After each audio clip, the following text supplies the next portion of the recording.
This episode of So Shameless is brought to you by a dear friend of mine, LaMink, and her new children's clothing line, Sugar Dolls. Sugar Dolls is a line made by a mother of three children, a close friend of mine that I've known for some time, and her designs are up right now on sugardolls.com. That's sugar, DOLLSS.com. Beautiful designs. You guys should go check it out if you're looking to buy things for your daughter or your children or your nieces or your nephews for the Christmas season. Go to sugardolls.com and check out what this young lady has brought. She has some wonderful coats out there, some very stylish designer fashions for children, and I wish her nothing but success in the future. Once again, go to sugardolls.com and check out my friend La Mink's clothing line for children 3 feet and under. As you know, we are embarking in a new direction on the show.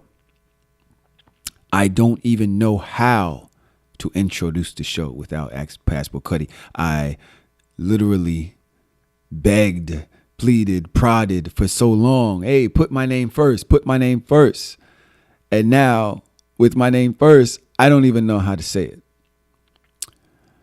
So, without further ado, you are now listening to So Shameless. All right, here we go. My first show back without Alex, without Cuddy. For those of you who don't know, Passport Cuddy is not on the show right now. She's decided to take a leave from the show. We wish her well. So many people have hit me up and wished me well with the direction of the show that I'm going in. I even had somebody, a few people was like, what? Why? Oh my God. I love this show. Why would y'all stop? Why would y'all change it? Why would she leave? That's so selfish. What about us? You guys built the brand. And I'm like, selfish. You know, when she first told me, I was mad. I was angry. I got on Snapchat. I said, I got some of the worst news I've had in a long time. And I was very sad that I was going to have to figure out what I was going to do with the show. If to go on, if not. And I called her up and I said, I feel betrayed. And she was like, I'm so sorry, but this is just something I need to do for me. I want to work on my book. I want to work on my film. I've had my family things going on this last year. I just keep going. And I'm not focusing on anything. And I need to focus on what I'm doing. Although I understood what she was saying, I was still in my feelings. As a Pisces man, I spend 75 to 95% of my time in my feelings. And you know that. Yes. But I started thinking about it. And I reached back to when this all first started. When I was on Snapchat, I remember getting 21 views. I remember getting 28 views. And I was like, damn, 28 people really watched my whole shit? Shit, I remember even got to 100 views and people would watch. 100 of people would watch the first one. And then the second snap, it'd be like 72. And then the third snap, it'd be like 34. So I was like, all right, nobody's really paying attention. But she started posting my name. She was like, this guy is really funny. He has a message. And she would post my name on her Snap. And then she would take some of my videos and she would post them on her Instagram. And slowly but surely, I went from 200 to 400 to 6 to 12 to 18 to 22. Before I knew it, I had 1,000 followers. It comes from the word of mouth, but it came from this woman saying, I'm going to take you with me. I want you to be seen. I respect what you're doing out there. And from that, we went to deciding to do a show called So Shameless together.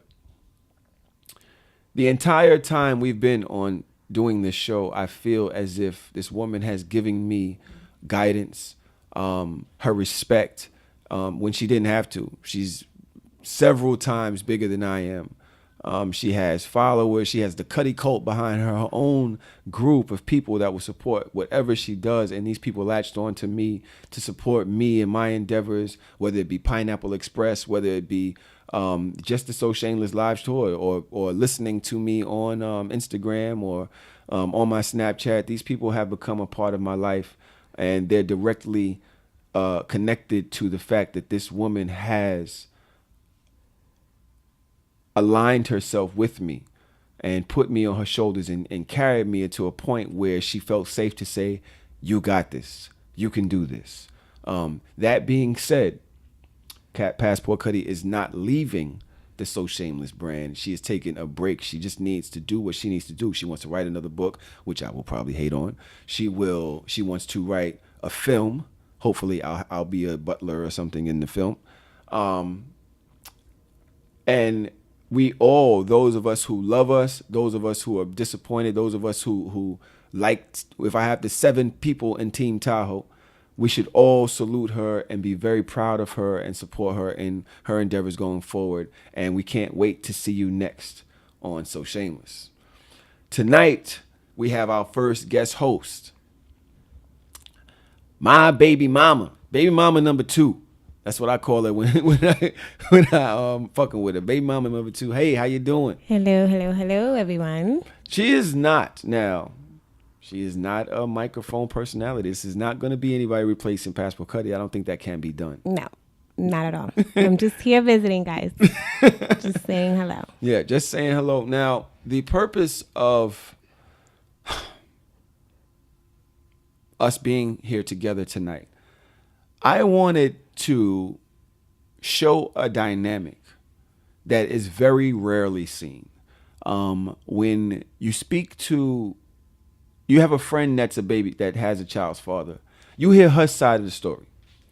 You hear her side of the story, and every time it's like, he's like this and he's like that, and I'm trying, and you rarely hear his side of the story.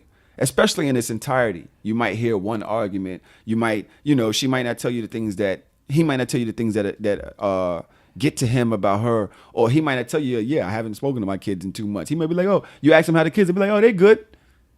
Nigga, you don't know, you ain't seen them in 2 months. The baby mother knows and he don't know. Or he might have his issue with her, and his friends hear his issues with her. It's very rarely that we get on the same what do you call this? Platform. Oh, that was good. Thanks. I appreciate that. And discuss these issues in their entirety. The purpose of this show, hopefully I won't be outed too bad, as everybody knows. They're like, oh, Tahoe, you're a great father. You're a great father. I'm like, listen, I've always said my baby mother will probably tell you a completely different story. And I have my daughter's mom, who's in Georgia right now, but mostly raised my daughter up until the point where I took over. But then you also have my baby mama, which is my son's mama, who has continuously kept her foot on my back, on my neck over the years. But what has it done for you, though? That foot on your back? Giving me arthritis. Well, let's say like this. I've become a lot more mature with the way I process information. And even my emotions in a situation where I know my street side or the way I deal with my family, I can't do that with my children. And I can't do that with you or my daughter's mother. That all came from you beating the shit out of me over these fucking years, right? Would you like to discuss how we got together? Or So we were young lads. Who was young? I was young. Yeah, shit, we was young. And how old were you when we got together? 17. But how old did I think you were?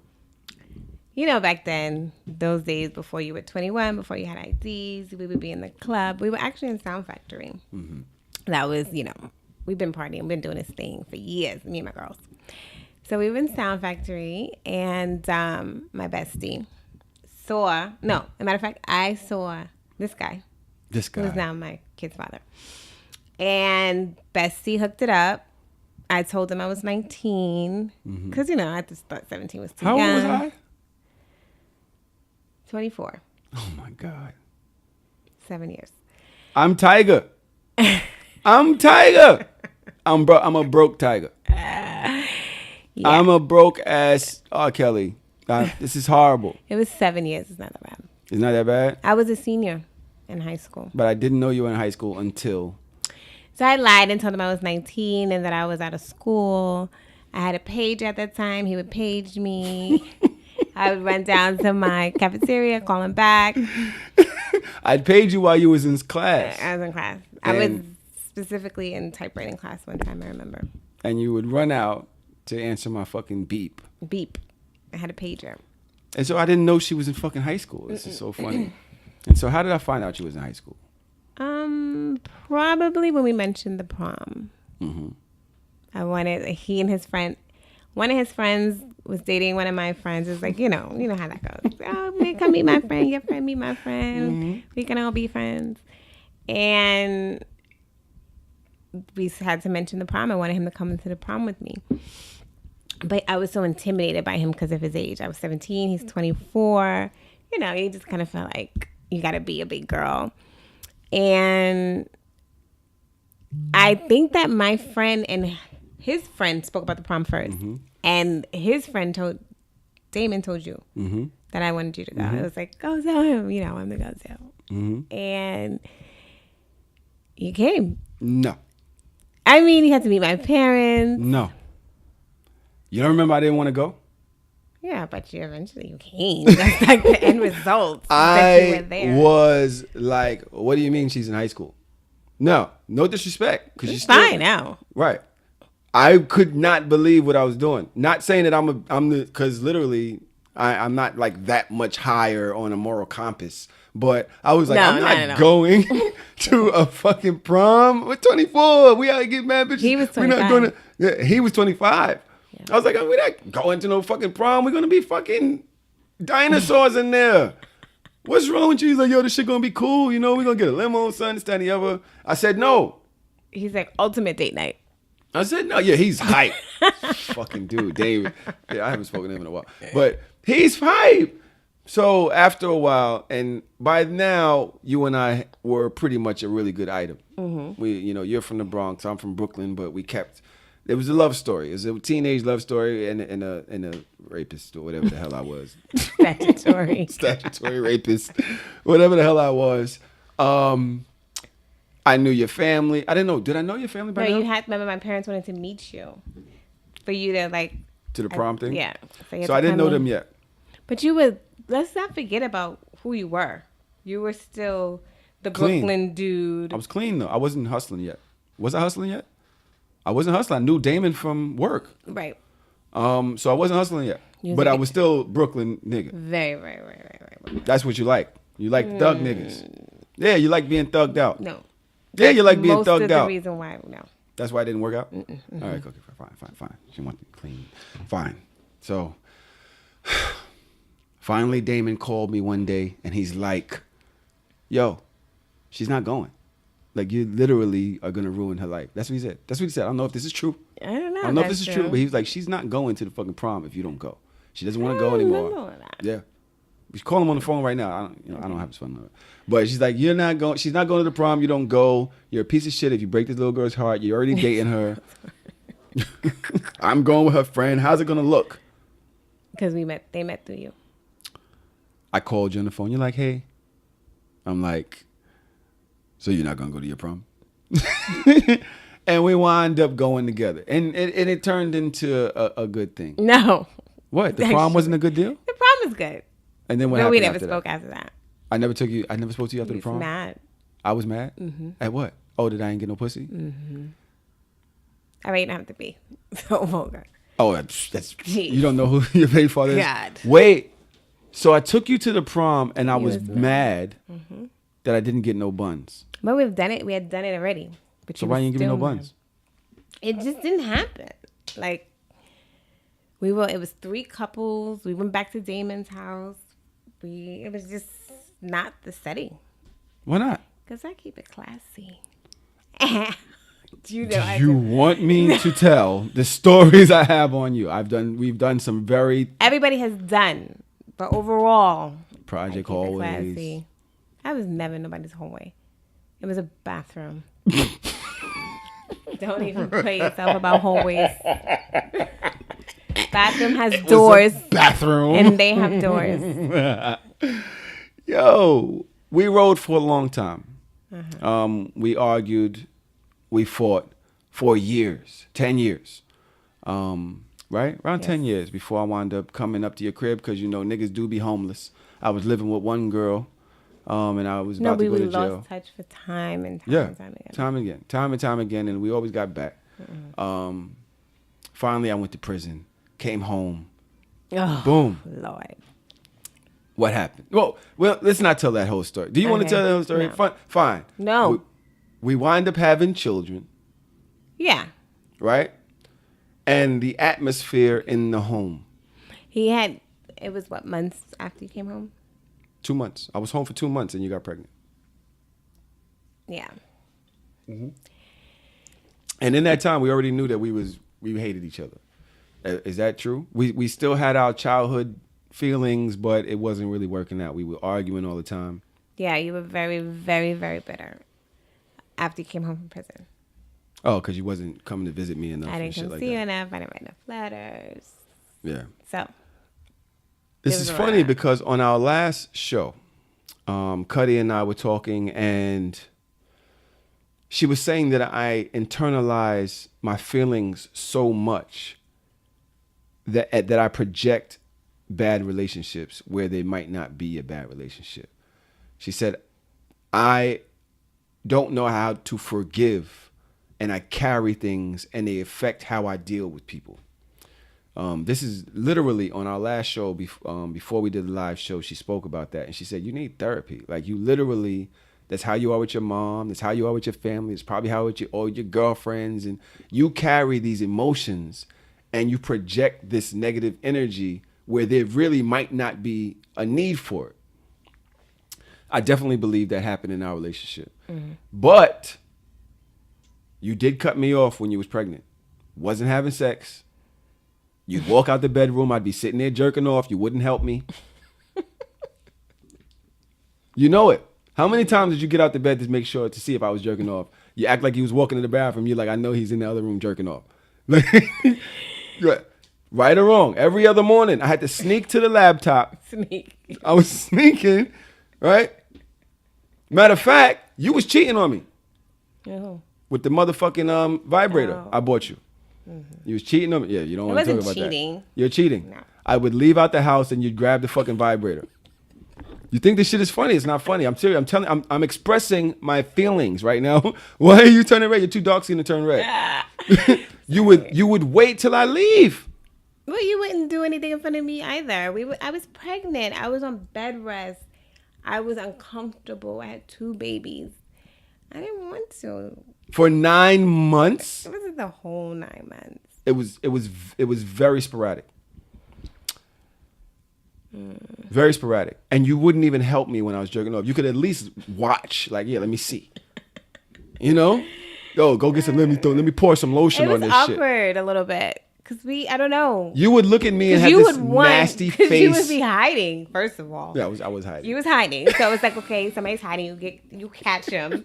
So your reaction is going to be like, you're going to raise your lip and keep it moving. And, no, you literally look at me like, you filthy pig.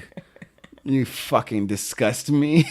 And then you just walk past. And I just be looking at you like, fuck you. You ain't fucking me anyway. I don't give a fuck. I'm just sitting here jerking off my shit, you know? And that was the tone of our relationship for almost a year. Yeah. I didn't want you to have children. I was sad. I wanted to do more. I wasn't sure where I was in life at that time. I was just coming home from prison. What was I working at Juan Valdez? Was I working at the coffee shop? Mm-hmm. When I came home from prison, I was working at the coffee shop. And I wanted to do more. I was just so in the middle of nowhere. I had just sold my cleaners in Brooklyn. I didn't have nothing left from all of this hustling I was doing. And I think I left you pretty much alone in the pregnancy, to a point where disdain formed between us, me on my side, you on your side. Like, if a lot of times in a relationship, like, communication is so important. Communication is like the number one thing. And although you love me to the T, I always attest to that. I probably shut down on you, and you was probably looking at me like you don't love me, or like you're not there for me. It was probably like, you're just going to sit here while I have these two babies and just do all of that? Jerk off on the couch? Like, what is all of that? I was but mad. it was a combination. It was a combination The of babies a were lot too of things. soon. You came home. You didn't have everything together. You was mad, bitter from before. All these things just happened, and Shit got weird. I mean, we just disconnected. We wind up having children, twins, and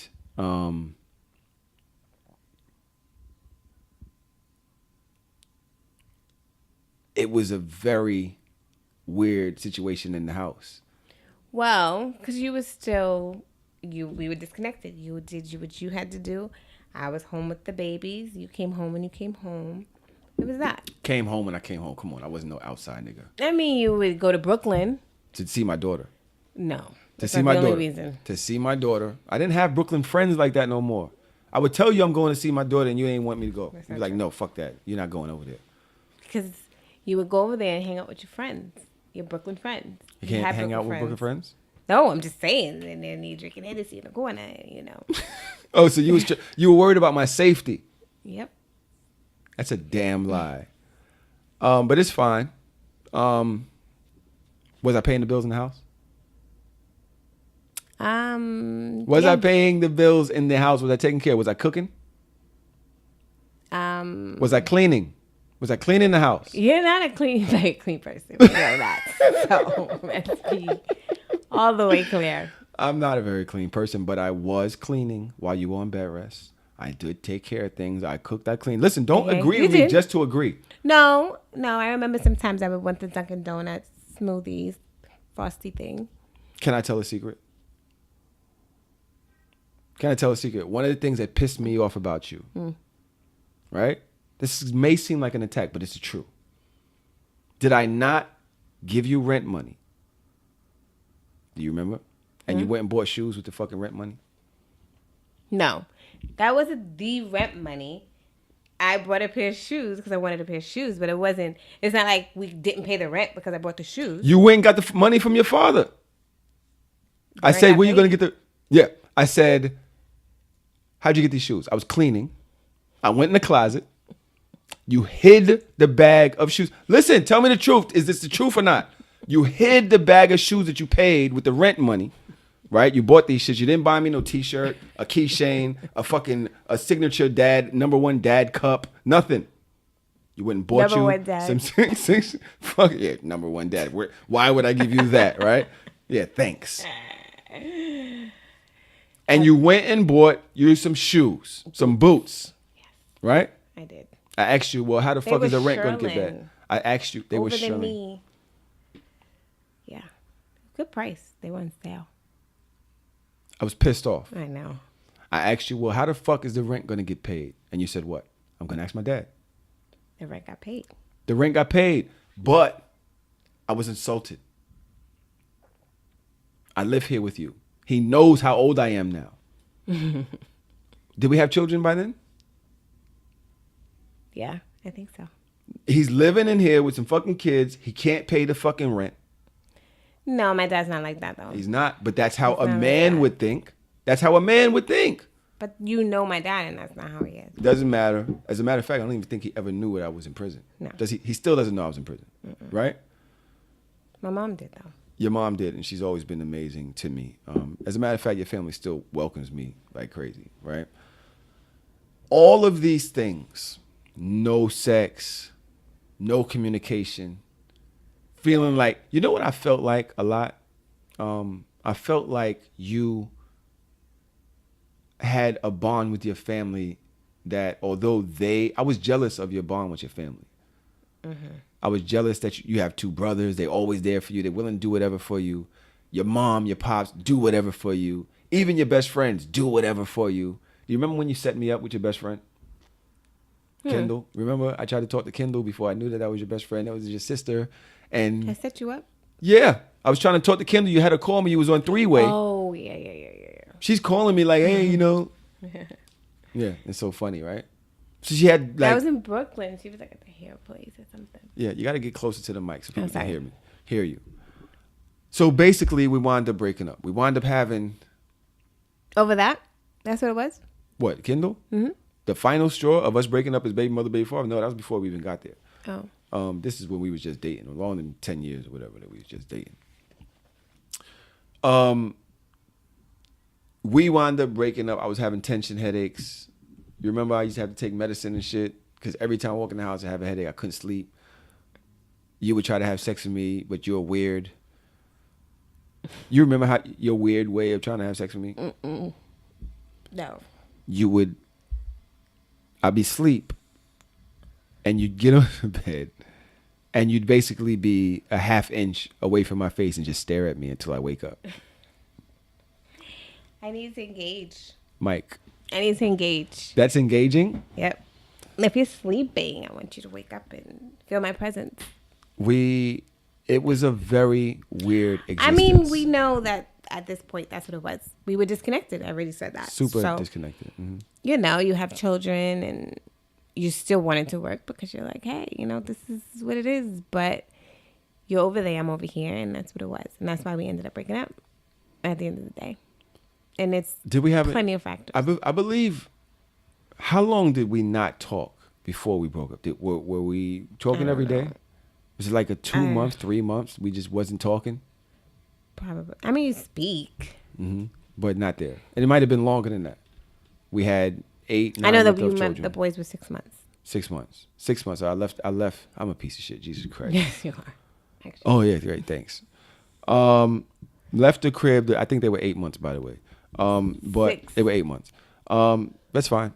We never agree anyway. But of course, I'm gonna go with the longer. But it's 8 months anyway. Like 6. Twins, 8 months, autism, you leave. But we didn't What know is the difference? We What didn't does know. that mean? Yeah, right. I left. I was mad. I was angry at the whole situation. How did you feel about me when I left the crib? I told you how I felt. I felt very neglected. How did you feel about being a baby mother of 2 twins? Did you realize? Did you know it was over when I left? Absolutely. It was that was it. That was the nail in the coffin.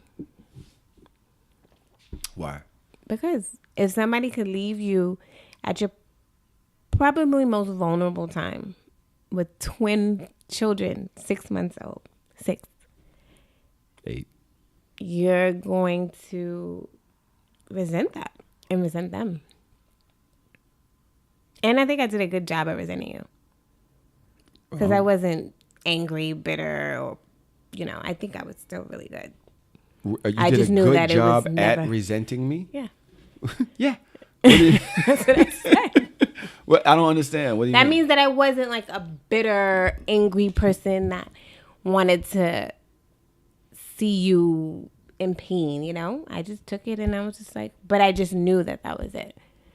Like could be no more us to me. I would say different. I mean, we've dealt and messed with and cared and loved and still do. But at that moment, that was it for me. Like it was I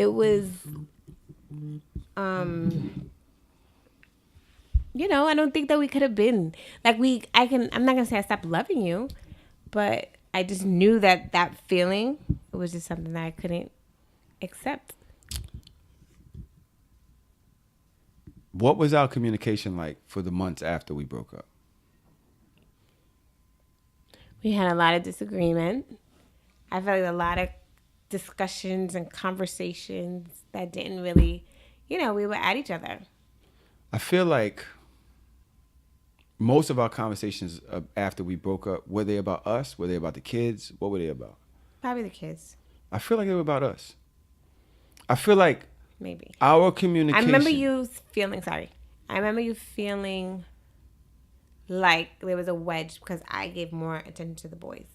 But to me, I was like, to me, I felt like How can you feel like that? Like, how you can't feel any competition or any way about how I feel about my children. Like, even comparing the two, they just. You don't think that men feel disconnected from the mother of their children once they are pregnant and spend more time caring? But not if you everything spend about that them same and just leave them time. off. Not if you spend that same time, have those same feelings. I didn't then have you would that connection understand with them. you. I didn't have that connection with you. And through that, the children, although I knew they were mine, I just did, it wasn't, I was on the outside. I was on the outside of a bond that you form with your that's family, something your you moms, formulated. your pops. That's something you formulated. I think it was mutual. I mean, there probably was a point that there was, but obviously there was some. You didn't even tell me you was having kids. Yeah, We were talking and literally I it just just said I'm shut gonna have down. them because you said you didn't want to, and I had been pregnant before, and I didn't want to have another abortion with you, and I told you that, and I said I'm not having another abortion And that's it. And we didn't talk for the next because you felt 8 like I made the months. decision, but I'm like, no, I'm telling you what the decision is and why, and you have to respect it. That shit fucked me up. Because you felt like you didn't have a say, but it wasn't about having a say. It's about, this is my body. I have 2 children, and I'm choosing not to have an abortion, and you should respect it. And you didn't, and you were upset. I mean, I can see me thinking like, yo, you saying it's your body. What about us? I can see me thinking like, what about us making a decision as a couple? Yeah, but even if I say, this is the decision I make as a couple, you're going to have, if you understand, then you would say, which I felt like you should, then you would support that decision. I'm going to support you in that. And I'm not going to be mad at you or angry or form a wedge because you made the decision. We're going to have these children. So why not? Because at this point, we're having the kids. And maybe you weren't mature enough at the time. There's plenty of things that I don't feel like I was mature enough in certain circumstances when I look back now. But that's not one of them. Holy shit. You know, if this would have happened to me now, I would have a completely different outlook. I'd be like, yo, she's having it and it is what it is. I'm about to have a kid.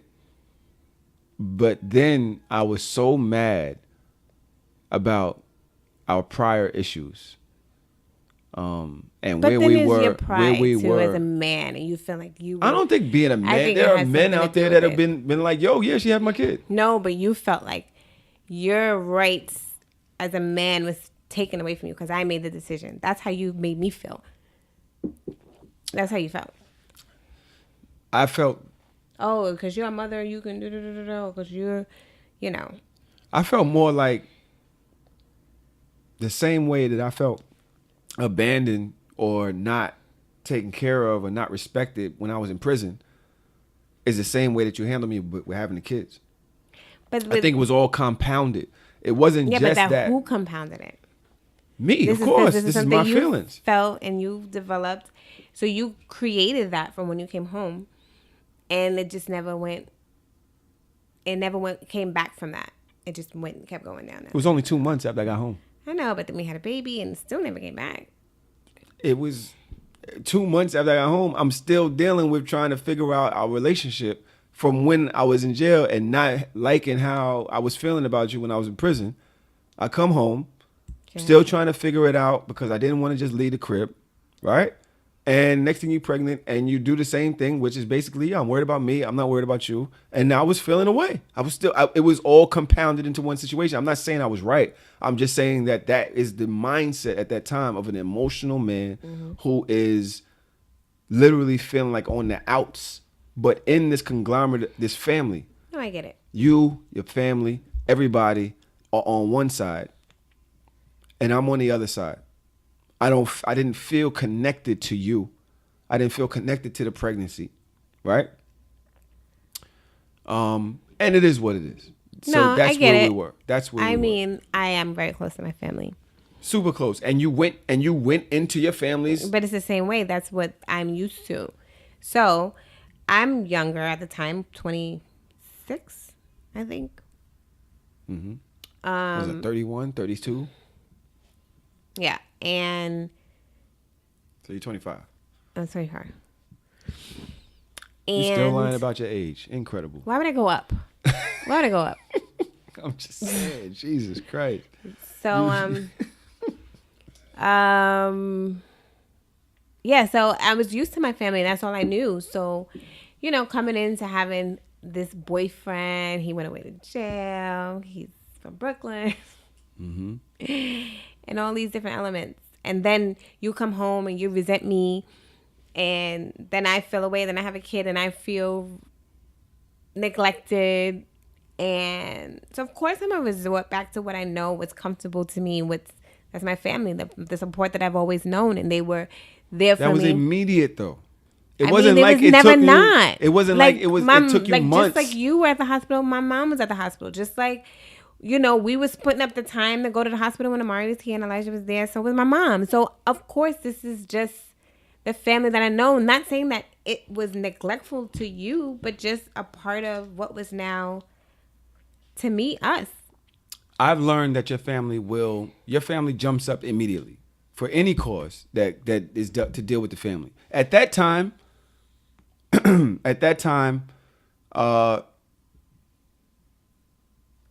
it was very early, and I was deciding what was going on. You felt abandoned immediately. You went, and you never came back.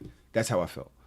I never felt a part of the situation. I never felt a part of the entire pregnancy. You probably wasn't. We grew apart. You probably wasn't. You would tell your parents what was going on with your pregnancy, all of that, right? And so 6 months later, after feeling that same way for now a year and a half, a year and 4 months, however long it was, I bounced. Not to make excuses for myself, but to say that I didn't feel part of the equation. I didn't feel respected in the equation. I didn't feel connected to the equation. And so I dipped. I don't know if it was a mutual decision for me to dip. I went back to my mom's crib. Thank God I've always had her, just like you always have yours. But we weren't able to communicate for months. Did you expect more of me immediately, or because from what I seem to recall, you wasn't really on my back at first about being there for the kids. It was like, all right, you over there, I'm over here. I seem to recall that being the atmosphere. Is that true? Well, I think that's always my mentality. I feel like I'm always going to be okay. I'm going to figure it out. I'm not going to, definitely not, you know, be, is it vulnerable maybe to the situation that, well, I feel like you need to feel like I needed you. It was more so like you should understand what you did, what was wrong. I'm not going to sit here and try to prove it to you. You know what you did, and that's it. What was wrong? Me bouncing? Yeah. 6-month-old children, 2 of them. It went from you were living in a house it was the 4 of us, and each was leaving, and I was like, okay. And you left. Maybe you needed a girl who was going to beg you and plead with you and say, please don't go. But that's just not me. You know that. And so we went, you left, and you over there, and I'm over here, and I'm taking care of the babies. Of course, obviously, it would have been better. You're always going to think to have the family unit would make it better. But when it's not, you just deal with it and handle it the best way I knew how.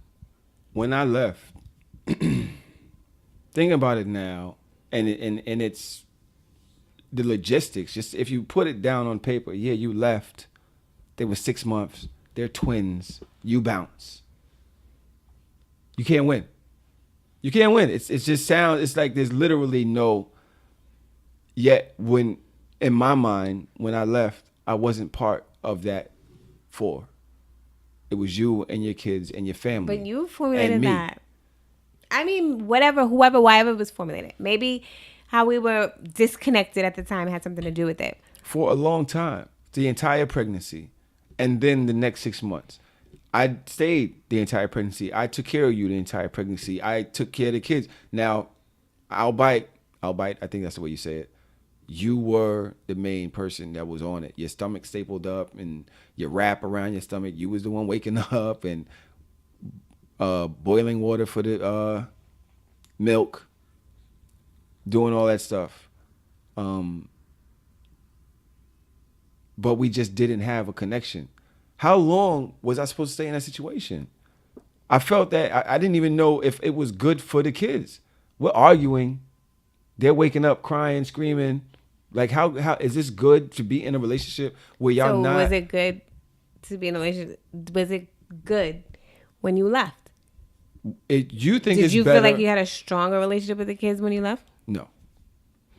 But that's because I So- didn't want to have a strong relationship with you. Well, It was still, it was the literally result me wasn't not better. liking you, me being so disappointed. But Honestly, that's kind of selfish. did I ever? That's kind of selfish of you. do you- To put yourself in front of your children because of how you felt. Like, you can work, you're a grown adult. You can work on something. You can fix something. You can figure it out the best way you know how. Children have no choice. So to say, I'm going to remove myself because I'm mad at you is selfish when they're children. for a year and a involved. half. However long. It's Forever. possible. It is. This is going exactly how I thought it would go. I mean, this is just. So that was the happened? era of our relationship for a long time. And I stayed in my space for a long time. Your only child. Do you have only child syndromes? Very selfish. At what point did you start saying, "I want more"? Because at first I feel like you was just like, "Yo, whatever. He's gonna I do mean, the him. kids get I'm gonna older. do me. It is what it is. I'm not gonna allow him to just dip off." At what point? Because I feel like I felt blindsided. I wasn't a good dad. I remember, and this was a wake up point for me. But I'm not sure if you were active and really needing me beforehand. But I remember being on the road. I was working Housewives in DC and Atlanta and just flying around doing television. And their birthday was coming up. And we came back for their birthday, and I came back for their birthday party. They may have been 1 year old, something Which like birthday that. was it? I think Where it was was it? 1 year old, and we was in the backyard. I think we had a backyard. And at first when I was there, I realized they were just running past me, going to grandma, running past me, going to grandpa, running past me, going to uncle. They wasn't never running to me, and I'm like, I'm your dad, like I'm here, right? And it came time to sing happy birthday. And this is super uncomfortable. I'm just somebody pass me some water. It's so funny for you, right? Redemption, great. So it came time to sing happy birthday, and you both, two people, one mother, one father. You got two kids, each one carries a baby, and you sing happy birthday. The child you had in your hand was in bliss, happy, great. He's excited. The child I had in my hand wanted grandma, wanted grandpa, and was crying and squirming. And I'm like trying to hold him, and I realized that I don't have a connection with these kids. It's heartbreaking for me. And I'm at your family's house, so trying to hold a certain face while this is happening, and my heart is like seriously hurting because these are my sons, you know what I mean? And I wound up having to go back to Atlanta or DC or wherever I was at, and I basically had a meltdown down there. I wound up getting fired because I was super uncomfortable. I realized that I had been gone for almost a year, haven't seen them. And if you hear any discrepancies here, please add to it. But it was literally, I realized that I was not in my kid's life, wasn't around, wasn't nothing. and I felt bad. I knew they didn't know me and didn't probably love me. They probably just didn't have no connection with me, like we said. Me personally, I felt that way, although I still did not like talking. The thought of you, I just really did not want the thought of you in my mind. I don't know whether that was heartbreak. I don't know it was what exact emotion that was at that time, but it was a real emotion that I was able to hide whatever was going on with me and my children behind how I felt about you. I feel like a lot of baby fathers do that. I feel like a lot of baby fathers aren't able to connect with their children in the way that they should or even want to, for whatever it is, because they're disappointed. Please, at any time, because I see No. I'm letting you finish. I didn't want to cut you off. I feel like they are able to mask. See, women don't do that. Women can't do that. Women have the kids. When the father leaves or when y'all break up, his anger towards her stops him from doing what he should naturally feel or should naturally do for his children. Do you agree with that? Mm-mm. I mean, I don't disagree because I can't tell people how to feel, but I do think that your natural connection with your child trumps everything. And it's just a thing, like you can't control it. It's just a feeling. And to not have that, to me, that's where there's something off. Like if you don't initially have that feeling, whether it's your maternal, paternal, whatever direction, then there's something off in that. And it's not, because you can't blame a relationship or a feeling or emotion. You can't blame your not feeling or not having a connection with your kid on that. So then what changed then? What? I feel like I have that connection with them now. Well, you've grown close to them. Like you've been around them on a consistent basis where you weren't before. It took them time. They didn't jump right in your arms and say, hey, that took time. But if I didn't have that initially while you was pregnant, I didn't have it when y'all was... Anybody that develops friends develop a relationships. What you guys have, obviously, you're their dad. So you guys have a deeper connection than anybody can experience. Whether that was tapped into at some time, maybe not. But it was always there. It needed to form. And when you took your time and developed and built that relationship, then you see a difference. It's still not all, you still... Still what? Got some work to do with them. They still prefer me. Of course, they always going to prefer you. Shit, they always going to prefer their grandparents. But, maternal is a little different, I guess. And, it's funny because I said that. I said that the bond between a mother and the bond between the father is different. It isn't necessarily stronger. It's different. They listen to me way more than they listen to you. This is true. And we both talk to them the same. We both act. I think you yell at them more than me, louder than I do. But they definitely, if I call, show up, they staunch, like, oh God, he's here, right? With You're the dad. Yeah. With you yell, scream, pull. You probably beat them. I haven't touched them in so long. I did at one point, but that's not for this show. But they definitely have a different type of bond with me than they have with you. And I said that and I got aired out. When I tell you, do not procreate with this man. He is a piece of shit, this, that, and the other, because he said that.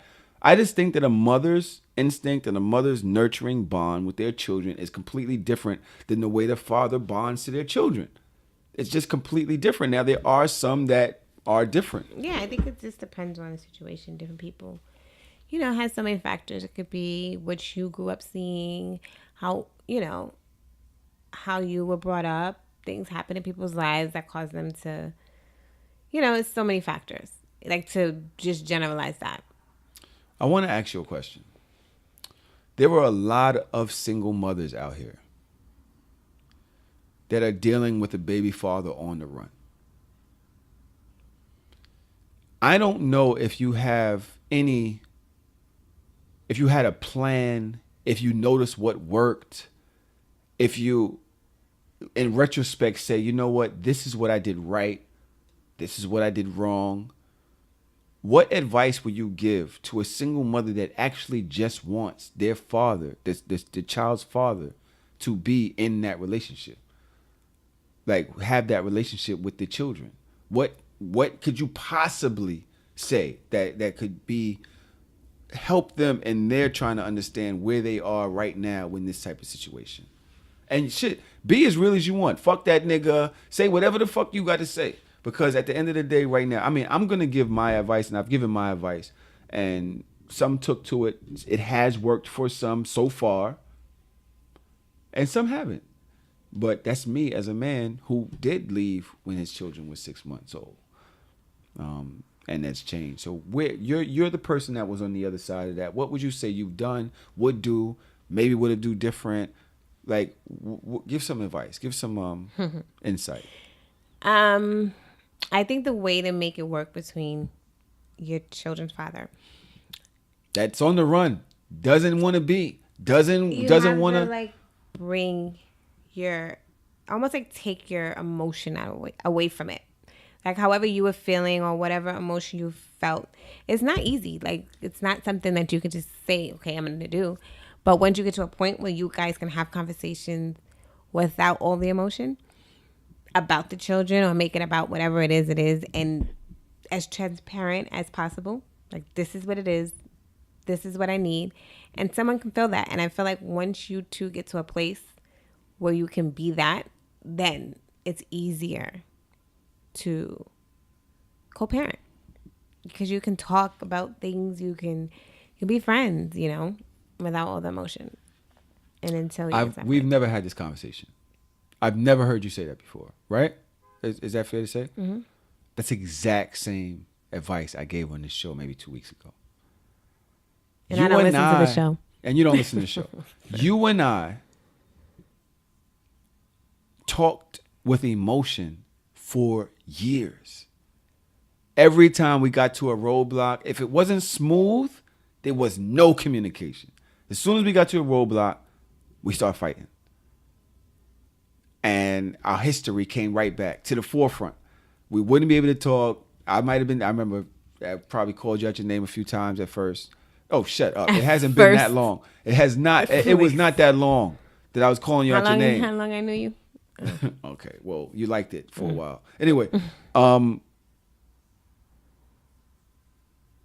we argued to a point where we weren't able to co-parent. And that is even with me not wanting to be there for a long time. I don't even know how many years. I think those years different, and it's years. We're talking years. That I would say less years, and you will say more years. Just like we say in 6 months, 8 months, our timeline differs in how much we were there for. I was there. But at some point, what did you see happening what made you think that there was hope for this relationship? What did you do? What did you notice? What are the signs that you think it's all right, now I can depend on him? Now it's talk. Like, if you can, the emotion is always going to be about another woman as a woman, so if you feel like you can be around your, another relationship, you can talk about it. You can talk another shit about relationship. It like what do you mean? With you, like you being in a relationship with a woman, like. So that's when you know? I think so. Because I was around a lot of relationships with you, but I was never around them, or to a point where I thought it was serious enough that I've been around. My children were with them, So you're telling me that's all I had to do was get a girlfriend? Because I was around. I don't know. Maybe I wasn't your first one. I would say maybe 2, 3 different. Who? You want me to name names? No. You got no. The one. Listen, I found out about you dating at a barbecue. Up until that barbecue, even though we was mad at each other, I can hear that in the mic. That's crazy. Even though we were mad at each other, even though we hadn't dealt with each other, you're saying that you said when I asked you that we used to still have sex after we broke up. 2010. Mike. 2010 was the last time. But was that like several times after we broke up, we were still knocking it down? Yeah. Why? We didn't like each other. I don't believe that. I don't remember that. I don't remember. Oh, you brought Cuddy's cough back to the show. That's so sweet. She's coughs all the time. That's so nice. That's so nice. That's so nice. We really had sex. Why? For how long? If we broke up, 2010. The boys were born in 2007. we had sex for 2 years. It wasn't every day, but You have a weird memory. That didn't happen. I'm telling you that. Why would I didn't make it happen. up? I don't need to. Was I just beating every once in a while? Because I wanted to. It was like, all right, come here. Knock this It down was real quick. periods of time. Periods of time. There were times when I would come over, spend the night. I was like living in Brooklyn. What? At my house? Yes. I was staying there. Oh, I remember that kind of. Yeah. So there was periods. Oh, shit. I mean, I'm 42. I don't be remembering everything. But, oh, shit, I kind of do remember that you was kind of Like I'm gonna make some shit space. Yeah, maybe. up. Nah. All right. It happened. Can a baby father always beat? Can he always beat? Right now, could I beat? I can't like beat. that. Rashida. Come on. I You can't know beat. it's not even like that. Rashida. I don't think so. I can't beat. I don't even look at you like that. It's kind of nasty, but couple So- drinks in, Listen. drinks in, I could beat. We was at Disney. No. was We laying in the same tried bed. to kiss one time. It was awkward. That was it. That was it. I can't beat with you. No. But the thing is, on the internet, everybody says a baby father can always go have sex with his baby mother. That's because if you've moved on and because we don't even see each other like that anymore. You know what I mean? It's just different. I still love you. But In what way? Like don't you be know, nasty. my Yo, you I really talk with don't my realize hands. that's a mic. This is wild. It's I a mic. talk with my hands. This is just me being me. You still love me? Like love? Like I'm not in love with you. Like a brother love. It's not like a brother love. It's like a friend. Love like a friend? Yeah. If we got mad, me would you too. feel like a You're not I don't know if you're adult enough. like Let's a see. turtle? like a turtle. Like Listen, if anything, like if my turtle died. No, I'm just playing. I know you respect me a lot. Yeah, there's This- a lot. and There's a lot going on. So I wanna. We still got a little bit of time here, and I think we're getting good on this conversation. What? Oh, is it ahead. liquor?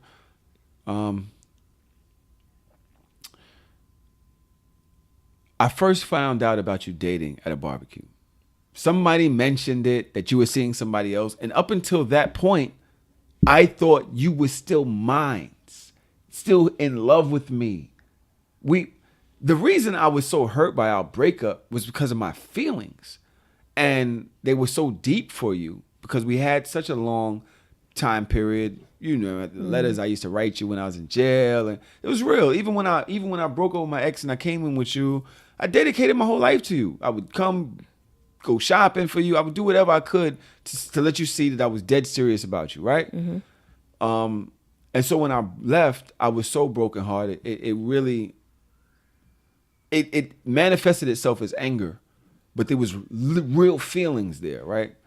And so years later, I find out through somebody else. I think it was Darlene. She probably threw it in my face, like, "Oh yeah, her niggas might be coming here, so you're good with that." And you're looking like, no, don't do it. I found out you was dating somebody else. That was probably my moment in breaking up with you. 3 years later, 4 years later, however long it was. You didn't find out I was dating somebody else till how long? How long before you seen me with somebody else? Well, I wasn't around you to All right, know.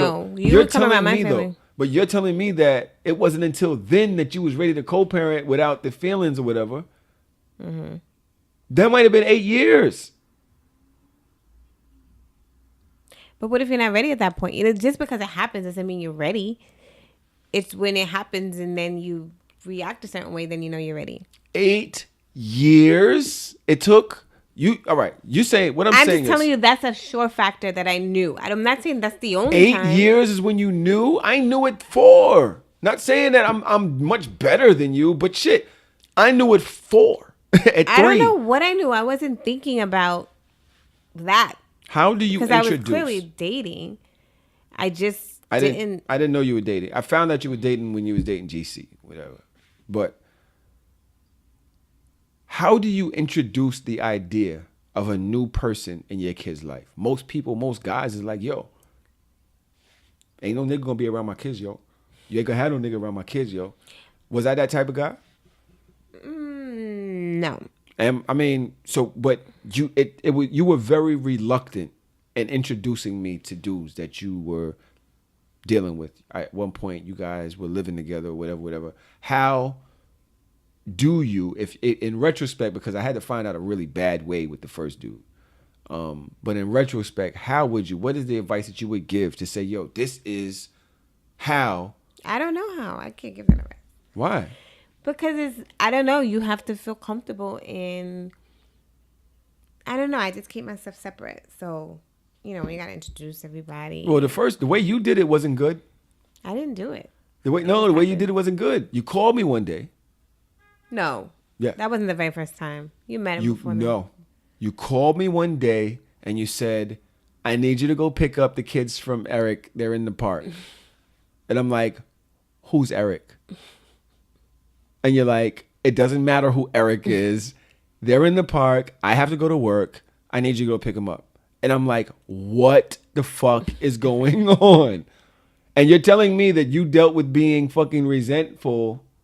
Well, I feel like if you weren't, we would have had a better conversation about the fact that you are around them with kids, around this dude with the kids, and they're in your life. And I feel like you just ain't give a fuck at that point. You was like, yo, you know what? Fuck him. Well, there was reason because you weren't around at that time. I was around. I was living in Brooklyn. And you knew that you could count on me to come get him. So you knew that I was around. There was a lot of stuff going on then. When, let's just say the first more than 5 years of their life was rough waters between you and I. I'd agree with that. At least 5 years. I'd agree with that.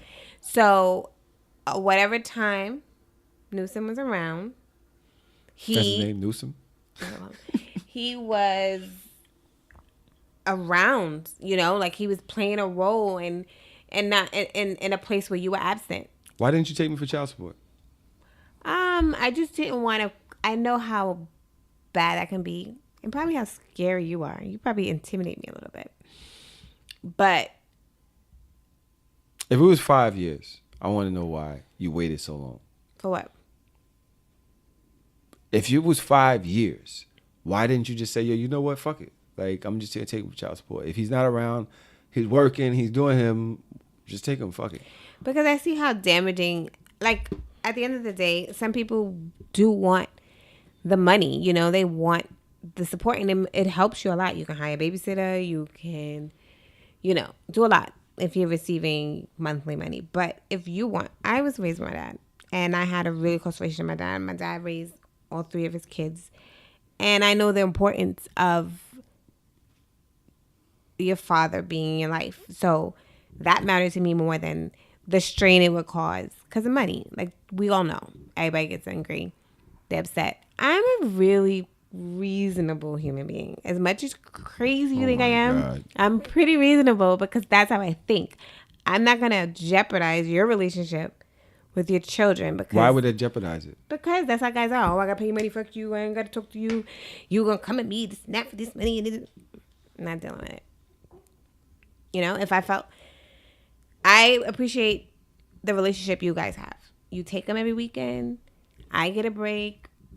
You know, you could do a little bit more when it comes to monetary. I'm just saying, you feel like we split it, which, you know, not technically, but, so yeah, it's no, I don't want to have beef.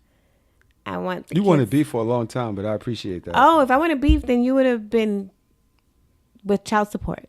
If I wanted beef, because that's beef. Jesus Christ. Why did I always get my ass kicked in this conversation? I always get my ass kicked in this conversation. Like, that was a drop. If you wanted beef, you would have beef. Holy shit. I can't. I didn't even say anything and I just got my ass kicked. Oh, that's just... I found out you were dealing with, dude. I jumped in my car. I grabbed a bat. I knew what I was going to do. The whole way uptown. It's a long ride. Thank God it's a long ride. Because I was like, she don't got this dude in the park with my sons. I don't even know who this nigga is. I walked into the park with a bat in my hand. In your hand? In my hand. He never told you that? No. You know why? Because the park has a ramp. So I walk up the ramp and I see him playing with the kids. And he had on your socks. Remember he had on like the flower socks? And he had like colored hair. And he was younger. He's younger. Mike. That's nice. He was younger. Mike. Yeah, Mike. And I realized this is not him trying to disrespect me or some shit. He's just being a dude to his girlfriend. He's just being a guy to his girlfriend.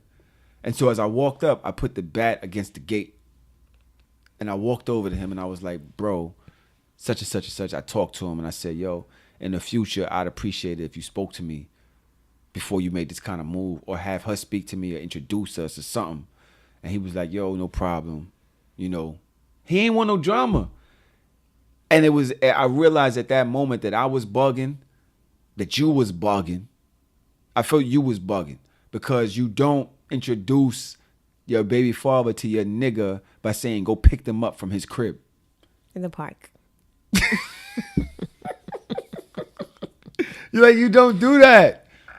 And there was a significant level of fuck you. Maybe I deserved it in our communication for a long time. There was a significant level. Now, anybody's going to say, nigga, it's 5 years. I would say fuck you too. Anybody would. But you didn't take me to child support. In our conversations, a lot of time you say, you wasn't around for them 5 years. I don't agree that I wasn't around. I just don't think that I was at the level I am right now. I think that you were consistently raising your expectations and raising what you would consider what? You have the consistent, perfect word. You have to be consistent to be recognized for anything that you're doing.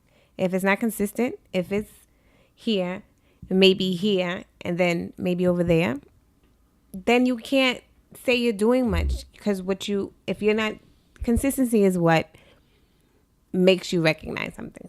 So you probably did do something here and there, but it wasn't consistent. So I didn't acknowledge it. Here and there? Here and there. It wasn't every weekend. I was not You were around traveling. for a year. No. It was like at least 2 years. I mean, yeah, I was out. At Right. least.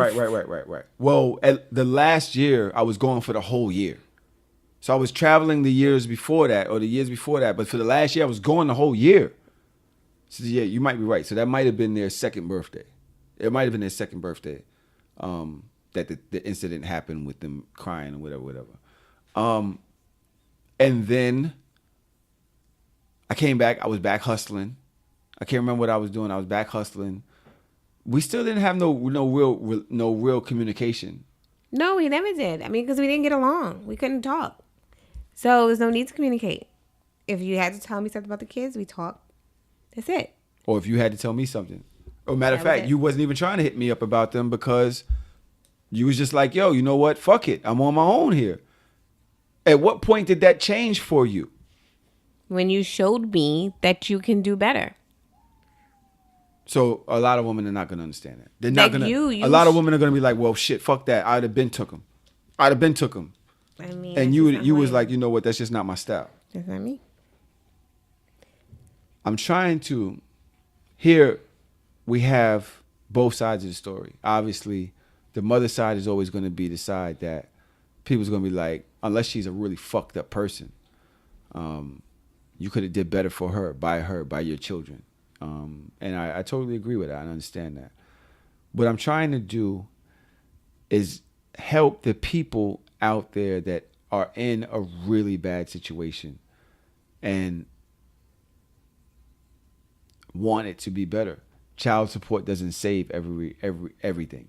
It's money. It's good. It's great to have money, but you still don't have a father for your kids. Alex Cuddy would say, why do you have to have either or? You should have both.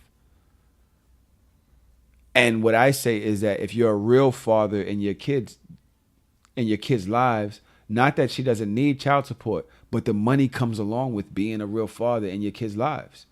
I mean, I think it has a lot to do with that's a per situation.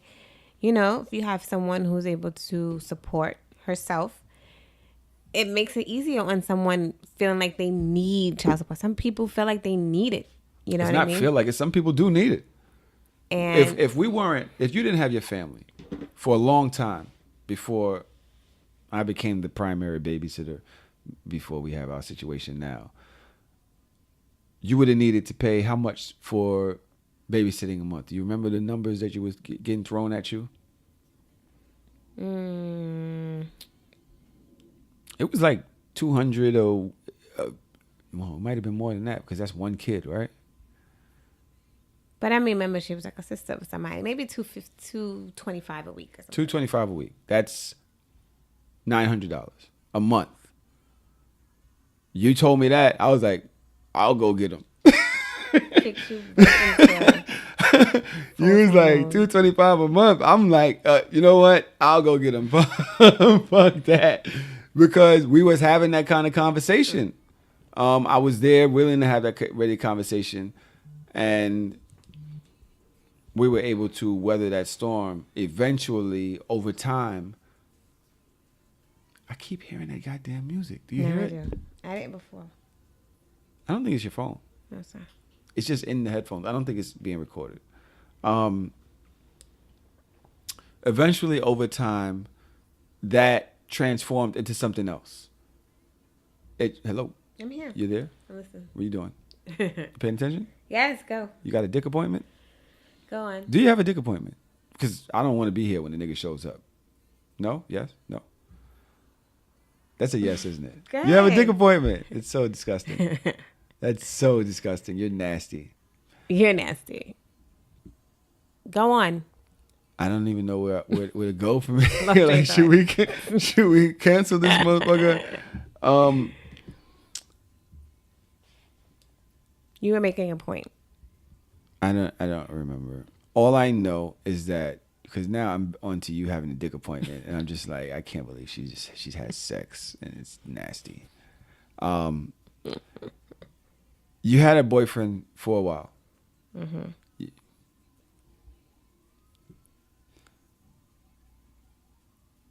Was he uncomfortable dealing with me? I think so. Now, not to talk about him, but my point is to say there are baby mothers that hate the new chick, right? There are baby fathers that say, yo, you can't be around my son. You can't be around my such and such and such. How do you weather that storm? How do you say, as a mother or as a father that has a new person in your life, you matter. I need you to have a relationship, some type of relationship, at least a cordial relationship with the other person. How do you weather that storm? Me personally, I just never gave a fuck. After the first dude, I just like, look, listen, if anything that got to do with my sons and a man, let it be me, and I'm good. If they help, they help. Because I know one guy, as far as the last, make it sound like it's so many. One guy. Didn't make it sound like it's so many people, but he was very helpful. He'd babysit. There were times I think I had to drop him off to him, or you know, Very supportive. very supportive. But how do you weather that storm? When y'all broke up, I was very mad at him because You started calling me for more money. You was like, listen, I don't have the money I used to have because he was here. Support. And I was like, oh, this nigga's a bum. He used to help do this. He used to help do that. And then now that he's gone, I got to step up. I'm just like, this motherfucker just killed my whole shit. It isn't easy weathering the relationship between the relationships, between the baby mother, the new dude, the baby, the new girlfriend. You knew I had a girlfriend. How did you feel about that? I mean, I got comfortable with it. I was initially uncomfortable when I first met her. I don't know. It was just like an awkward moment to me, but I got used to it. And it was like, oh, okay. Because y'all women is so shady towards each other. Women don't like other women. Y'all literally are like cats. Y'all hair go up on your tail and y'all back, and y'all just like. But you said she was cool with Tashia, so. She was cool with Tashia? That's what you said. Oh, yeah, she's super cool with Tashia. Like, they fucking did all kind of shit. Like, planned shit together and all that dumb shit. So what? That made you feel like, all right, well, I'll be cool? Tashia being my first baby mother. Would that make you feel like, all right, well, if she's cool with her, I'll be cool with her? I don't care. You wasn't comfortable with her at first. Yeah. So what happened? The fact that the kids you get liked used her? to it like anything. Yeah, I honestly appreciated how she supported you. When you got with her, you were like more, I don't know, like together. Like she could tell somebody was keeping it together for you, keeping you a little more. You had it's support like anything else. If you have support, you're doing something, you're gonna be a little more. And I noticed it, so. Then you appreciate, I know she used to watch the kids. She'd be around the boys. How am I not going to respect someone who is around my kids? So. Yeah. I wasn't too happy at the first situation. But as long as it was a positive situation, I was, I was more comfortable with the shit. So I can kind of understand that. If there was anything that you wanted to tell your baby father, or anything that you felt that if I wasn't in the room, coming from just the mother of your sons, the person that used to date him, whatever it is there anything that you would like to tell your baby father? What would it be? This is one of my questions I have here. I don't know. That's kind of put me on the spot. I don't know. No, I just don't know. You already said he can't beat. Huh? You already said he can't beat. You already said that he can't beat. You can never get this pussy again.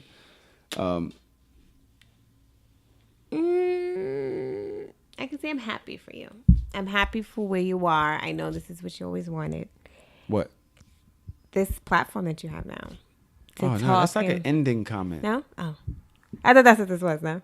We're close. Oh. We're definitely close, but we're not at the ending comment yet. All right. Then I won't go there. Baby father. If I was to say anything that I wanted to tell my baby mother, it would be that at this point, I'm very grateful for her being a strong woman in the way that, and see, people can misconstrue comments. People will say, oh, she's strong because she didn't take you to child support. No, she's strong because she did what the fuck she had to do for 2 kids that had autism with a dude that was not paying attention, was not on board. She rolled it out. Like, she did what she had to do. Like, I literally can call her and ask her almost any question. If I'm at the doctor, if I'm at the school, I literally can call her and she knows the shit off the top of her fucking head. She knows the date. She knows the exact syndrome or whatever. Like, she literally is on top of her shit. Where even no matter how much time I've spent around them, she's able to, I know it right here, right there. This and this and this. And it was that doctor. And we had to speak to this specialist. Or we had to, go to this place or whatever. She knows it off the top of her head. She knows her children. And so when I say a strong woman, I would just say that like I really appreciate her and the role that she's played. I do appreciate the patience she's had, and I also appreciate I wouldn't be who I am today. Period. In life, if you wasn't the way you was with me. I don't think we really discussed how you were with me. You used to really, Test you? yeah, like you used to make me want to fight. And I don't mean that in a domestic violence type of way, but you used to really make me want to kill. Like kill. Like I used to be like, I'm fucking taking niggas off this planet. She's not gonna talk to me like that. And you would talk to me like that. And what you gonna do? And what are you gonna do? It's very masculine. You know. Well, I always remember one thing you said. We were in the car, and you were like, "You know, you're not the dude in this relationship, right?" I'm like, "What do you mean by that?" You're like, "You're not the guy. Like, that's my role. I'm the man. You're the female. You do get that." And I'm like, "I don't know what you're talking about." And that's the first time you really explained what you felt or what you thought of me. Like, I was too tough. I wasn't like, I don't know, girl enough or emotional enough. Or maybe I didn't wear my emotion on my sleeve. Mm-hmm. And you did. So we were like opposites. It was almost like, no, that's not, like roles are reversed here. You know what I mean? Like, you're not supposed to be the tough one. Mm-hmm. You're supposed to be the emotional one who's. Oh, no, you're definitely the tough one. Yeah. No, you're the, nah, I'm not sensitive. Oh, get over it. Oh, that really hurt your feelings. Type chick. And I'm like, yes, it hurt my feelings. I didn't like that. So that was what it was. But, you know, that's who we are. You've always been very tough. You've always had this, me personally as a man, as a baby father in this relationship, right? I feel like you being that tough made me want to be tougher. I feel like if we were able to connect differently sooner, because although in listening to this into the show and I can hear it in my head, I'm the bad guy here, and that's fine. I feel like you were aggressively like, I don't care.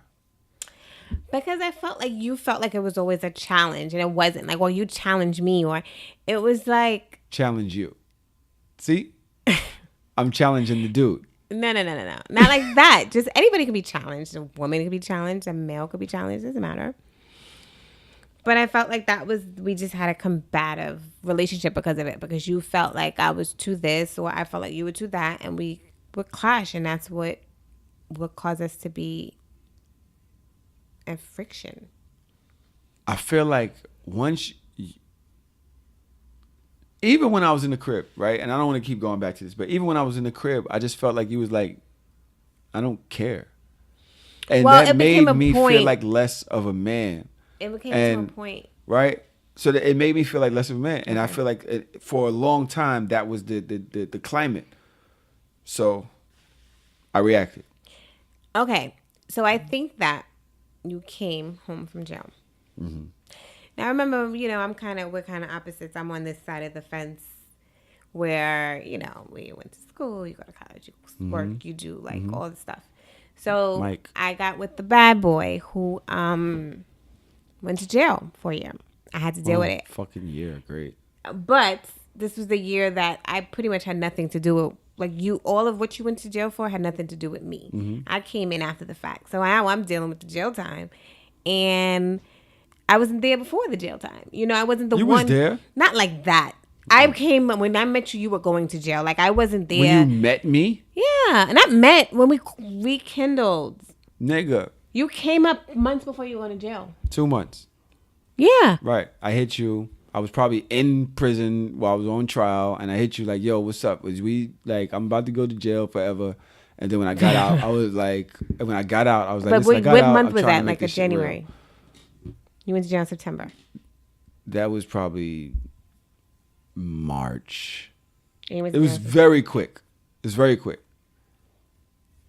After. So then you were going to jail, and then you came, and I had to be the down ass, hold For people who don't understand, I was on trial for something that was pretty bad, and I got acquitted. So when I was on trial, I was locked up, and I wound up calling her because she was my side chick for some time.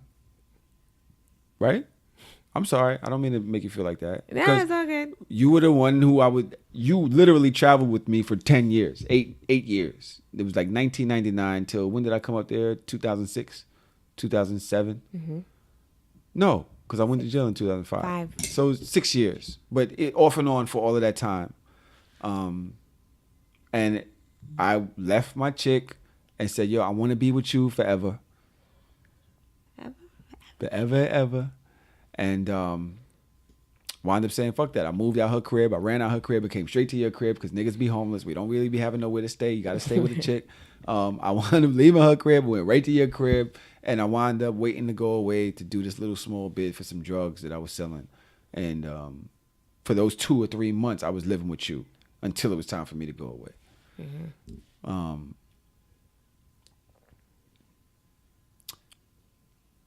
And I always felt like when I was in jail, I felt like you ain't give a fuck too much. You just like you said, like, yo, this ain't my shit, this ain't my bid, like whatever. I felt that. And I had all these chicks and I had all this money when I was in the street. Now I'm dealing with chicks that don't give a fuck, and don't treat me like I'm that top nigga. And then when I came home, didn't feel like I was that top nigga. Shit, you went on a cruise the week after I got home the day after I got home from prison, not even a week. The day I got home, you stayed the night, you went on a cruise the next day for a week. I was sick. She said, yeah, I forgot about that. Yeah, that was cool.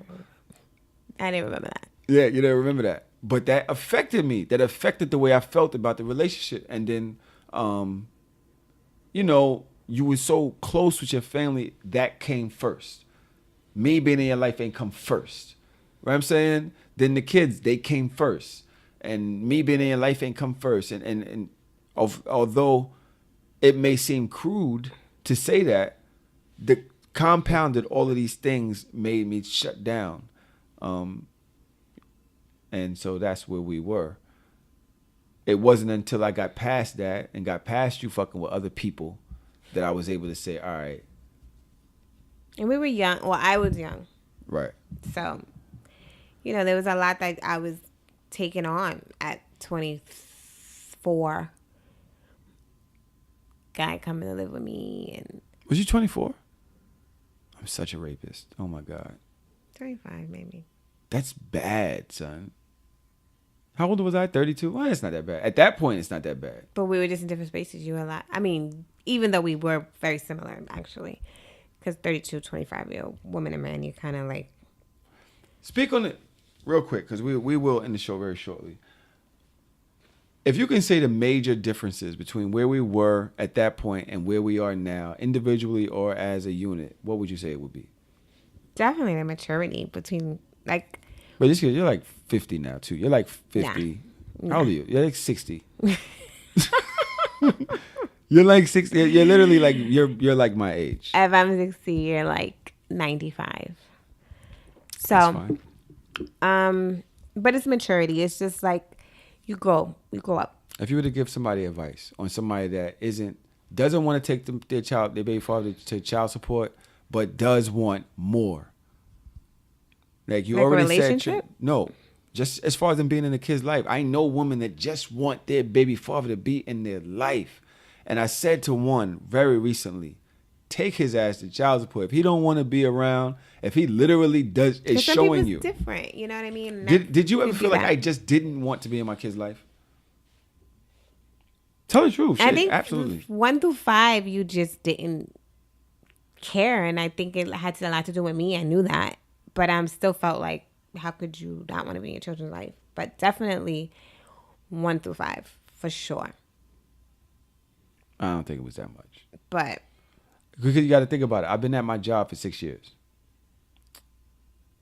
No boy, so, 10. Huh? They're 10. So that means literally I had them, I think I've a lot better in the last 4 years, 5 years. Because you got to think about it. I was doing. Your girlfriend? Huh? When were you with your girlfriend? They started 3 years ago. But I had them before that. I wasn't 3 days a weekend. Been different. It wasn't 3 days a weekend. It wasn't 3 days a weekend. That was the times when we would have disagreements about you feeling like, oh, I got to do something this weekend. I can't. And I would be like, well, no. Right. But there's What a do you mean? there's a steady So progress. that was part of that. But you can't see. This is the thing with you, and you have every right to do so. But from my view is, you're going from a person that's doing 2 to a person that's doing 6, and you're still looking at me doing 6 as nigga. But I'm looking at it like, yo, I used to do 2. It doesn't matter to me, 2, 4, 6. It's not until I feel supported that I'm going to feel like, okay, I'm happy. When I feel the support and I feel like there's somebody else there who's picking up slack that I can't, then I will say, you're doing your due diligence, or you're doing what you should be doing, or you're doing enough for me. But I have to feel it. It can't be because you did X, Y, and Z, or you spent this amount of time. When I feel like, if I can't do something, I don't have to be the only one to do this. I don't have to be the one to go to doctor's appointments. I'm not the only one to go to parent-teacher conferences. Shit, you don't do none of that shit now. Because you have the job to do it. I didn't know it was my job. Now all of a sudden it's my job. Because you have the flexibility that I don't have now. When I was freelancing and I was home, that happened to be the time when I was doing a lot of what I was doing, and I had to make it work because I could control it. But now that I'm not, I don't have that flexibility anymore. I work double jobs. I don't have days off that's just floating. I'm out of time like midway through the year, every year. Out of town? Out of time, PTO, work. Yeah, well, you know, you vacation a fucking lot. I That's vacation why. a lot. So My kids vacation a lot too. They do. And I wound up paying for this shit. Sometimes. It's shady. There's plenty It's of. very shady. I'm just saying, they've been on like 5 cruises. Yeah. And a lot of those are covered. Anyway. You are just, So, you know what? You are sassy, okay? No, you're sassy. They were covered. A lot of them were, but as of recently, it feels like as soon as a chick knows you got some money, you're like, all right, listen here, let me tell you something. You paying. You started hitting me up about bread. And yeah, I we're started splitting fighting things you. now. Yeah, I started fighting you for a long time. Definitely. I remember you used to drive the kids to Brooklyn to come see me. You would drop them off. Well, you didn't have a car at that time. When did I have a fucking car? Before you had a Maxima, you didn't have a car? I had a Charger. Oh, for about a year. For about a year. Whenever you didn't have a car, that's when I started those. A year. Trips. I'm a car having nigga. Okay. No, it was about a year. Yeah, my shit got repoed by a chick. Because niggas be broke too. Well, there we are. I really don't really see what more we can do with this conversation. I basically am very happy you never took me for child support. I'm very happy you worked with me over the years. I'm also very happy at the role that I play right now. I'm not in bragging mode. I don't think I can brag. But I'm increasingly doing my best to do better. I didn't grow up. I didn't have a father. Didn't have brothers. Didn't really have a close relationship with my mom. I grew up in the street. Those are the people that raised me. You know what I'm saying? And they didn't have no relationship with their family. I just didn't initially feel family values. It wasn't something that just clicked with me. And you know my relationship with my father. You know my relationship with my mom or whatever. I just didn't initially feel that click. And so you created that. My sons created that. My daughter created that. Mm-hmm. It's a dimension that I literally should have probably been born with, but for whatever reason, I didn't have it. So I appreciate your patience. Thank you. So what I would say though is when people get into relationships, a lot of things you have to factor in is how they were brought up, their childhoods, how they were loved, like all those elements that people may not pay attention to when you're first meeting somebody. Those play major roles in a relationship. So it's almost like you have to go in and kind of understand that person and understand why they do the things they do, why they may love the way they love, and then you have to make the decision and say, am I willing or open or able to love this person the way they may need to be loved? And sometimes you can't. And that just means that you two may have not meant to be or whatever. But I think a major factor is understanding a person and where they came from, because that plays a huge, I can't even express how huge of a role it plays in their love, in their relationship with you. So that would be my advice. What did you see? What you were saying, looking at me? A person who may not have known how to love, like you didn't know how to, as emotional as you are, you weren't able to be expressive in a, I don't want to say positive, but somewhat of a like loving way. And if you hurt, you showed your hurt, you know what I mean? Or you were very like macho, like you felt like, maybe because your dad wasn't around, you had to be the macho man, you had to play that role. And if you didn't feel that way, then you like shut down. You couldn't handle not feeling that. And that had a lot to do with how you loved. And I saw your relationship with your mom, and I saw all the loving relationships you had. They were, at that point, you were younger than you are now. They weren't all that loving. And it just made me understand. Now I can look at it. I might not have understood it then, but like how you love is different, or how you express it, or how you're able to manifest it. It's different. I hate when you put your finger in my food and grab food. If I'm eating, you're literally just go grab food. Even now, if we're eating around it, you just take food off my plate. Where did that come from? That's the way you was raised. We're very loving. You have brothers. You can drink your brother's drink. You can take his drink off the table and drink it, and he'll just look at you and be like, "Oh, she's drinking my shit." She won't even say nothing. He'd just be like, "Whatever," or he'll just go make another one. Or your mom or your pops, and y'all interact with each other so differently than how I'm used to being in my life. That's how you love.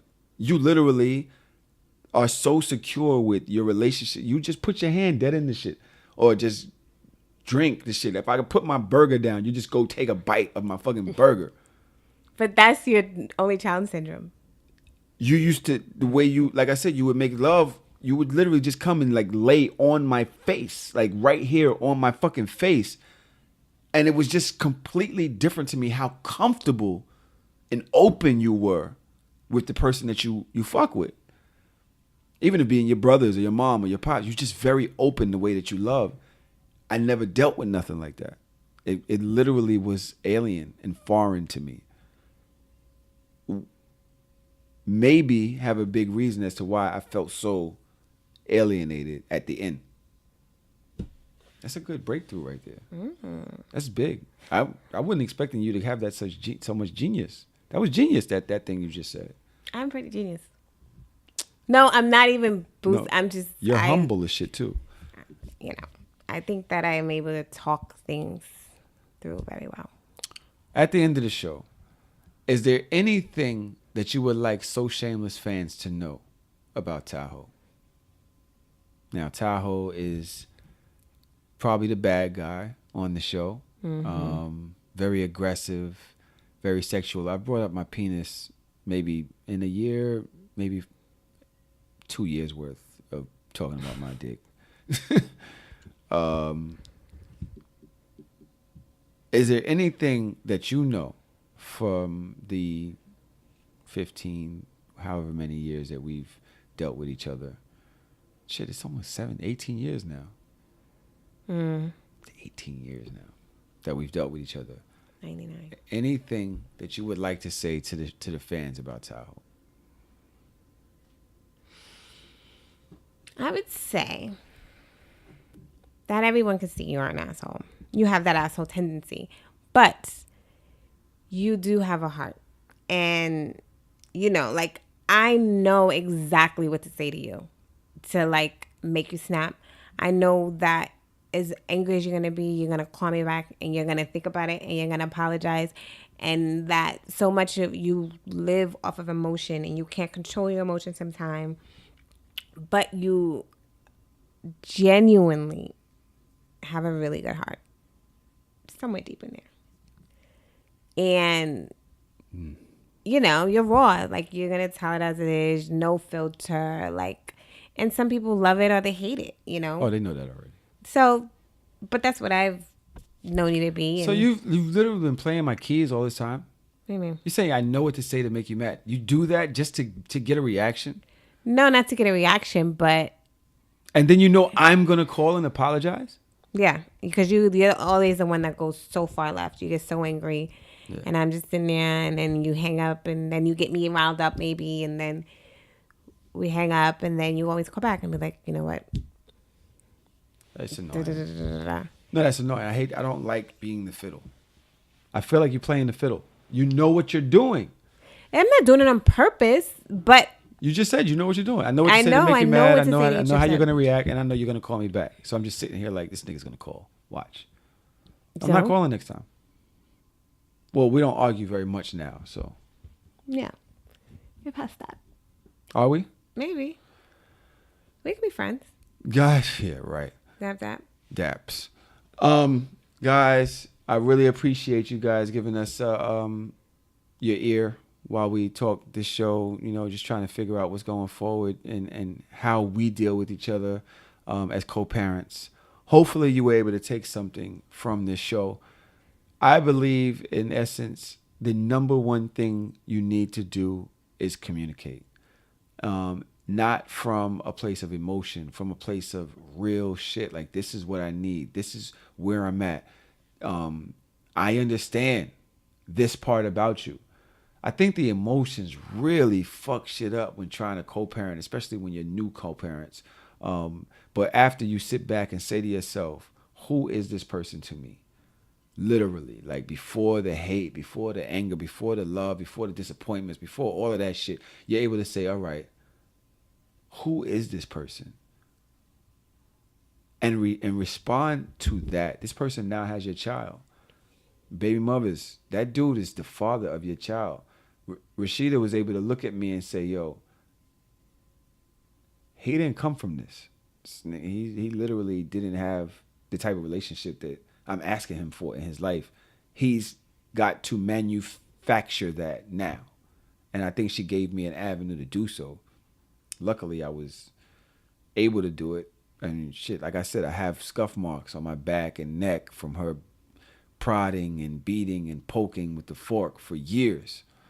But I believe I came around. So if any of you look at me now and you say, yo, he's such a good father. You're so there for your children. I'm so proud of you, this, that, and the other. Understand it. That came a lot of work. You're talking about a dude that wasn't around for years. Didn't come from a loving family. Didn't come from a family where he felt that type of love. The love wasn't there, but he wore this guard around him where he wasn't able to connect. He was in the street. He was in prison. He was the same thing that a lot of your baby fathers are going through. This man that you're now seeing and saying, I wish mine was like you. He was there. It took for her to say, yo, you know what? I'm going to pull away the emotions in this situation. And I'm going to just start giving it to him raw. Not saying that it's her job to do so, but I'm saying that it is possible where you are with the person in your life that is you're so disappointed by and so alienated from where you once were as lovers. There is another way for y'all to communicate. It's possible. So shameless.